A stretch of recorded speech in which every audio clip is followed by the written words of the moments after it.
The sun was barely peeking over the horizon, casting golden rays through the trees and along the jogging path in Oak Ridge Park. The birds were chirping their usual cheerful melody, and the fresh morning air had that sweet, dewy scent. It was my favorite time of day.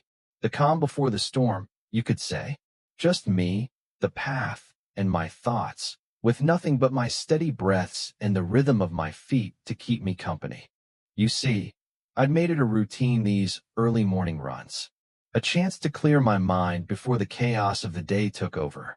I'm Amara Griffin, and at 38 years old, I'm the head of internal affairs for the state police.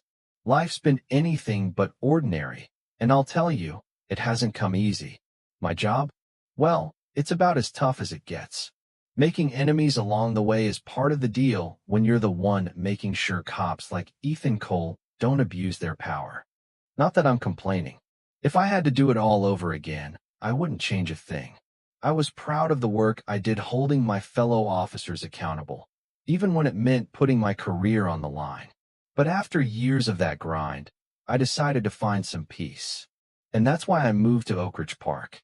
Not to show off, not to prove anything to anyone, but to just breathe for a change, to get away from the noise. So there I was, jogging down the path, minding my own business, my earbuds snug in place, listening to my favorite podcast about police reform because you never really stop working, right? I was in the zone, my mind empty, just me and the path. But then I heard it. A car moving slow, its engine rumbling along the pavement, like it was trying to catch my attention. It was a police cruiser, and I didn't need to see who was behind the wheel to know this wasn't going to end well. The officer in the car was Ethan Cole, and let me tell you, he didn't even try to hide the look of suspicion on his face. His eyes narrowed as he watched me jog, and I could see it. I could see that moment when his mind clicked into gear, filling in all the wrong blanks. Here was a black woman jogging in a neighborhood that, in his mind, didn't belong to people like me. It wasn't about safety. It wasn't about protocol. No, it was just plain prejudice. Ethan's been on the Oak Ridge beat for years, and if you ask him, he'd say he's the gatekeeper of this place. Raised by a father who was a high-ranking officer, Ethan grew up thinking authority was something to wield, not something to protect. He thought some people didn't belong in certain places. And well, here I was, jogging through his neighborhood. Without any reason, without any cause, he flicked on his lights and pulled right ahead of me. I slowed down, pulling out one earbud, raising an eyebrow at the car blocking my path. A frown tugged at my lips. This wasn't the first time I'd been unfairly stopped, but it didn't make it any easier. Ethan stepped out of his car, chest puffed out like he was about to give a big speech. But what he didn't know was that he wasn't just talking to anyone today. No, he was about to meet the person who could end his career. "Hey you," he barked, pointing a finger at me as I came to a stop. "What are you doing here?" I couldn't help it. I stared at him for a second, confused. His hostility caught me off guard, and the way he spoke to me like I was some criminal, well, it pissed me off. But I didn't show it. Instead, I glanced down at my running gear, at my water bottle, and gave him a simple answer. "I'm jogging." He wasn't having it.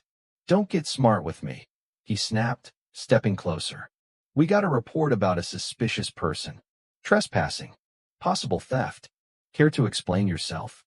At that, my patience started wearing thin. I blinked, my brain struggling to process how quickly this had escalated. "Excuse me? I live around here. I jog this path every morning," I said, trying to keep my voice calm, but it wasn't easy. Ethan folded his arms, looked me up and down, sizing me up. Then he asked, "Got any ID on you?" I sighed, holding back my frustration. I left it at home. I wasn't planning on needing it for a run. He gave me a smirk, like he'd caught me in a lie. "Convenient. So no proof you live here? No ID? You know what that looks like, right?" By now, a few onlookers had started gathering, filming the interaction with their phones. I felt the weight of their eyes on me, the growing tension. But I wasn't backing down. "Officer," I said, taking a deep breath. I'm telling you the truth. This is a misunderstanding. His face darkened, and he stepped even closer, his voice sharp. Misunderstanding? Look, lady, I don't have time for games. Either you cooperate, or we're going to have a problem. That's when I knew I couldn't back down anymore. He wasn't just being disrespectful. He was abusing his power. But I didn't want to escalate things, so I kept my voice steady and calm, though my words cut through the air like a knife. Officer, I'm going to ask you to think carefully about what you're doing, I said. You're making a mistake. He narrowed his eyes. Oh, is that a threat? He didn't give me a chance to respond before reaching for his handcuffs. Turn around. Hands behind your back. I didn't move. I wasn't going to let him push me around. Not today. Officer, I said again, my voice low but firm. I'm telling you, back off. Ethan didn't listen. He grabbed my arm, trying to twist it behind my back, but what he didn't expect was that I wasn't just some person to shove around. I slipped out of his grip, fast and smooth, like I'd been practicing for moments like this. The crowd gasped, their phones capturing every second of the scene. For a moment, Ethan froze. Then, his frustration took over. Resisting arrest, he shouted, reaching for his radio. I didn't flinch. I just looked him dead in the eyes. No, officer. You've just crossed a line you can't uncross. His anger boiled over. With a growl, he grabbed my wrist, jerking me roughly, slapping the handcuffs on with unnecessary force. I didn't fight him. I just stood there, keeping my composure, knowing full well what was about to happen next. The onlookers were furious. One man shouted, "What's wrong with you, man? She didn't do anything." Another voice, this time an older woman, chimed in. "Let her go." But Ethan? He wasn't listening. "You're making a scene," I said softly, almost disappointed. He shot back. "You made the scene."